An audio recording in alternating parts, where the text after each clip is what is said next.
ಮಹಾರಾಷ್ಟ್ರದ ಪಶ್ಚಿಮ ಘಟ್ಟದಲ್ಲಿ ಸುರಿದಂತಹ ಭಾರಿ ಮಳೆಗೆ ಇವತ್ತು ಭೀಮಾ ನದಿ ಸಂಪೂರ್ಣವಾಗಿ ಭರ್ತಿಯಾಗಿದೆ.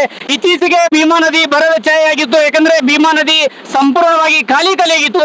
ಏನು ಮಹಾರಾಷ್ಟ್ರದ ಉಜನಿ ಜಲಾಶಯ ಮತ್ತು ನೀರು ಜಲಾಶಯ ಮುಖಾಂತರ ಭೀಮಾ ನದಿಗೆ ಸುಮಾರು 1,00,000 ಕ್ಯೂಸೆಸ್ ಕೂಡ ಹೆಚ್ಚಾಗಿ ನೀರು ಹರಿದು ಬಿಟ್ಟಿದ್ದಾರೆ. ಹಾಗಾಗಿ ಭೀಮಾ ನದಿ ಇವತ್ತು ಸಂಪೂರ್ಣವಾಗಿ ಭರ್ತಿಯಾಗಿದೆ. ತಾವು ನೋಡಬಹುದು ಯಾವ ರೀತಿಯಾಗಿ ಭೀಮಾ ನದಿ ಮೈದುಂಬಿ ಹರಿತಾ ಇದೆ.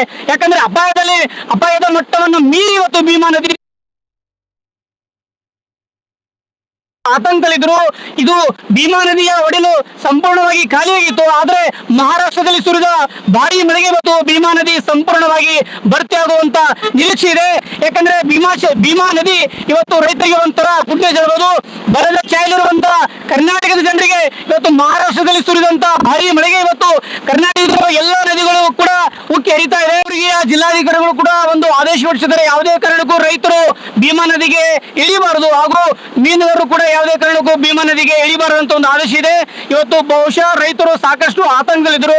ಆ ಎಲ್ಲ ರೈತರಿಗೆ ಕೂಡ ಅತ್ಯಂತ ಒಂಥರ ಗುಡ್ ನ್ಯೂಸ್ ಹೇಳ್ಬೋದು. ಬಹುಶಃ ತಾವೆಲ್ಲ ದೃಶ್ಯದಲ್ಲಿ ನೋಡಬಹುದು ಯಾವ ರೀತಿಯಾಗಿ ಭೀಮಾ ನದಿ ಸಂಪೂರ್ಣವಾಗಿ ಭರ್ತಿಯಾಗಿದೆ. ಇನ್ನೇನು ಕೆರೆ ಹಂತದಲ್ಲಿ ಜಲಾಶಯ ಏನು ಸೇತುವೆ ಸಂಪೂರ್ಣವಾಗಿ ಭರ್ತಿಯಾಗುವಂತ ನಿರೀಕ್ಷೆ ಇದೆ. ಕ್ಯಾಮರಾಮನ್ ಅಶೋಕ್ ದೋಸೆ, ಆನಂದ್ ದೇಸಾಯಿ, ಕಲಬುರಗಿ.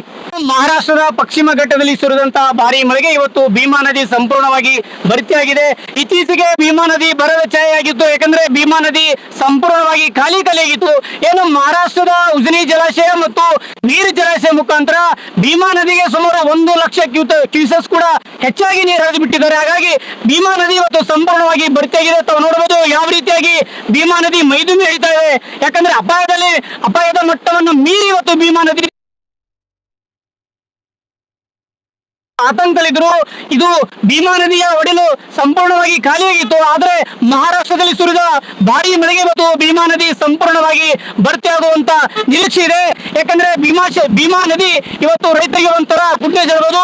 ಬರದ ಛಾಯೆಯಲ್ಲಿರುವಂತ ಕರ್ನಾಟಕದ ಜನರಿಗೆ ಇವತ್ತು ಮಹಾರಾಷ್ಟ್ರದಲ್ಲಿ ಸುರಿದಂತ ಭಾರಿ ಮಳೆಗೆ ಇವತ್ತು ಕರ್ನಾಟಕದ ಎಲ್ಲ ನದಿಗಳು ಕೂಡ ಉಕ್ಕಿ ಹರಿತಾ ಇದೆ. ಅವರಿಗೆ ಜಿಲ್ಲಾಧಿಕಾರಿಗಳು ಕೂಡ ಒಂದು ಆದೇಶ ಹೊರಡಿಸಿದ್ದಾರೆ. ಯಾವುದೇ ಕಾರಣಕ್ಕೂ ರೈತರು ಭೀಮಾ ನದಿಗೆ ಇಳಿಬಾರದು ಹಾಗೂ ಮೀನುಗಾರರು ಕೂಡ ಯಾವುದೇ ಕಾರಣಕ್ಕೂ ಭೀಮಾ ನದಿಗೆ ಇಳಿಬಾರದು ಅಂತ ಒಂದು ಆದೇಶ ಇದೆ. ಇವತ್ತು ಬಹುಶಃ ರೈತರು ಸಾಕಷ್ಟು ಆತಂಕದಲ್ಲಿದ್ದರು. ಆ ಎಲ್ಲ ರೈತರಿಗೆ ಕೂಡ ಅತ್ಯಂತ ಒಂಥರ ಗುಡ್ ನ್ಯೂಸ್ ಹೇಳ್ಬೋದು. ಬಹುಶಃ ತಾವೆಲ್ಲ ದೃಶ್ಯದಲ್ಲಿ ನೋಡಬಹುದು ಯಾವ ರೀತಿಯಾಗಿ ಭೀಮಾ ನದಿ ಸಂಪೂರ್ಣವಾಗಿ ಭರ್ತಿಯಾಗಿದೆ. ಇನ್ನೇನು ಕೆರೆ ಹಂತದಲ್ಲಿ ಜಲಾಶಯ ಏನು ಸೇತುವೆ ಸಂಪೂರ್ಣವಾಗಿ ಭರ್ತಿಯಾಗುವಂತ ನಿರೀಕ್ಷೆ ಇದೆ.